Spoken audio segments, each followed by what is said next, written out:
Jangan lupa like, comment, and subscribe channel YouTube TVRI Bengkulu dan nyalakan lonceng notifikasinya.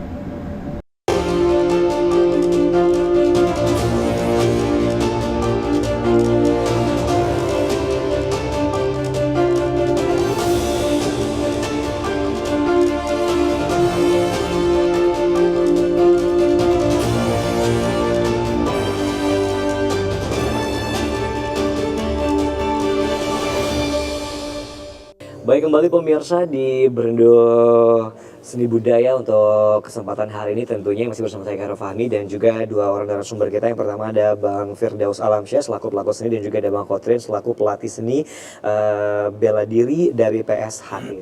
Kita kembali berbincang dengan Bang Firdaus dulu nih ya, Bang Das lagi nih ya. Nah, untuk Bang Das sendiri nih kan ini kan termasuk ke seni dan budaya nih ya kan. Nah, kalau bela diri sendiri, seni bela diri sendiri itu termasuk ke seni dan budaya juga nggak sih Bang?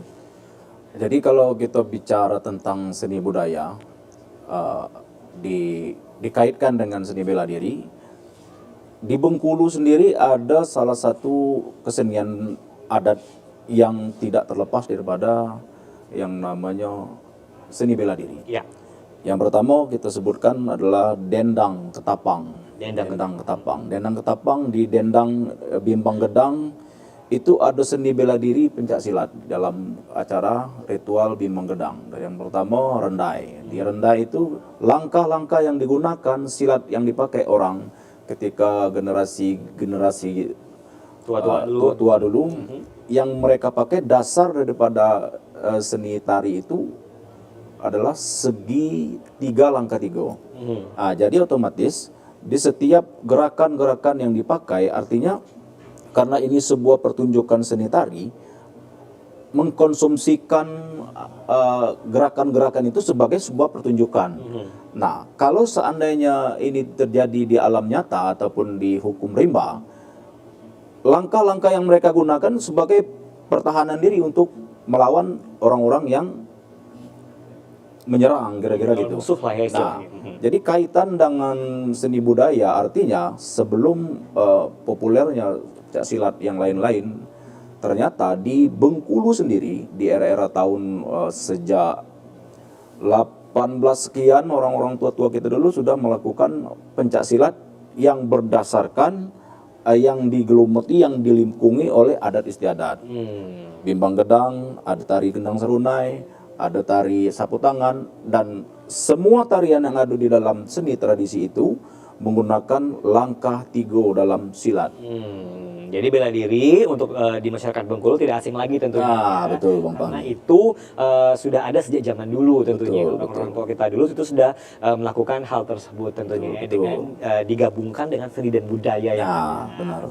Oke, baik, kita kembali ke Bang Kotrin nih selaku pelatih seni bela diri. Nah, untuk pelatih ini sendiri nih Bang Kotrin, melatih seni bela diri ini sendiri sebenarnya yang dilatih itu apa sih gitu loh. Dan dasar-dasarnya ataupun kan ini kan kalau bela diri ini kan ada tingkatan-tingkatan tuh kan. Nah, jadi tingkatan awal boleh cerita sampai dengan tingkatan-tingkatan yang udah master itu yang dilatih itu apa tuh? Boleh silakan.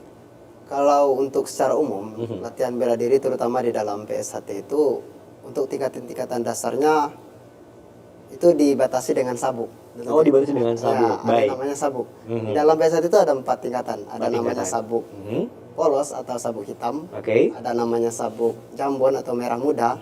Ada juga namanya sabuk hijau, dan yang terakhir itu sabuk putih. Ini tahap akhir dari program latihan persaudaraan Setia Hati. Oke, berarti paling tinggi sabuk putih. Sabuk putih. Oke, baik. Kalau untuk materi-materi yang diberikan secara umum, yang pastinya itu ada senam dan jurus dasar dalam PSHT. Ada juga permainan toya, ada juga permainan pedang, ada juga permainan belati, dan beberapa bentuk bela diri praktis dalam persaudaraan Setia Hati. Atau yang di dalam PSHT itu disebutnya namanya kripen. Itulah namanya bela diri praktis dalam PSHT. Kalau untuk hal-hal yang lain secara umum yang dilatih di dalam PSHT itu yang paling utama itu adalah fisik. Fisik.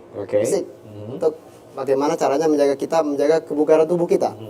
Selain fisik di PSHT itu yang diutamakan, yang lainnya itu adalah persaudaraan.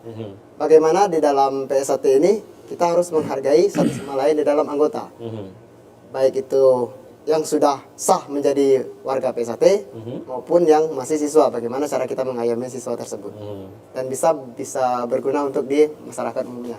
Oke. Nah ini menarik nih, kan tadi ada 4 sabuk nih ya kan, dari sabuk yang hitam, kemudian merah muda, ada yang hijau sampai dengan yang putih tentunya. Nah untuk peralihan dari sabuk hitam ke sabuk merah muda ke sabuk hijau sampai ke sabuk putih itu tahapannya seperti apa dan apa yang dilakukan tentunya, apa yang kalau kita menerima rapot nih ya kan, kita ada ujian dulu ujian, nih ya kan. Nah, hal tersebut bisa dikatakan seperti itu atau seperti apa nih Bang? Benar, seperti yang Abang pikirkan tadi. Dalam PSAT itu di setiap peralihan sabuk itu dari tahap ke tahap itu ada namanya tes kenaikan sabuk. Oke. Dari tes kenaikan sabuk ini memiliki jangka waktu minimal 6 bulan. Dari sabuk polos misalnya ke sabuk jambon Oke. atau merah muda itu minimalnya 6 bulan. 6 bulan. 6 bulan untuk masa latihan. Dan itu ada yang dites untuk mengikuti kenaikan sabuk ini, ada yang dites seperti senam dan jurus. Oke. Materi-materi yang sudah dikasih dan hal-hal yang lain seperti mental, fisik itu semuanya dites. Oh, oke, baik. Jadi setelah ada itu tesnya lulus, ya. baru siswa ini dinyatakan lulus atau tidak. Oke. Kalau seumpama tidak lulus, ya kita adakan remedial. Ada bentuknya ada remedial. remedialnya Ada juga. Oh, baik. Karena untuk Luar biasa. mengasah tanggung jawab kita dalam PSAT. Oke. Jadi anak-anak siswa ini bisa merasa, oh kita ini ada tanggung jawabnya loh dalam materi. Iya. Dan mereka ini merasa saya ini benar-benar latihan gitu, tidak hanya abal-abal. Iya. Oh, jadi ada remedial juga ya, luar biasa. Jadi kalau nggak lulus harus ada ikut Ada, ya. Ujian ulang. Ujian ulang. Mantap nih. Kalau Bang Bangga sendiri nih, sabuk apa nih Bang Das? Nah, kalau Bang sendiri pernah belajar bela diri?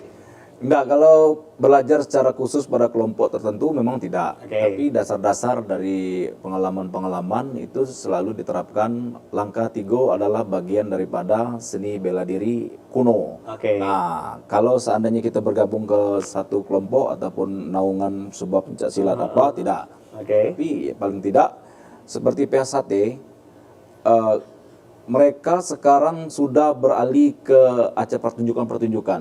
Jadi pernah di satu kisah ketika kita lagi MC di satu acara adat, PSAT ternyata yang nikah ini anggotanya dari PSAT. Oke. Nah, waktu saat penyambutan, mereka ini pertunjukan.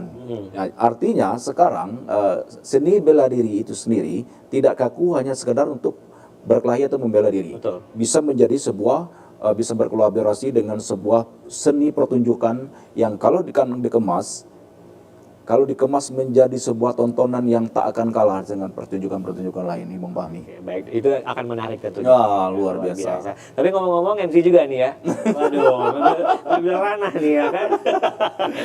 Kita akan jadikan kembali tentunya, kita akan ngobrol lagi. Tetap bersama kami pemirsa di Berindo TVRI Bengkulu.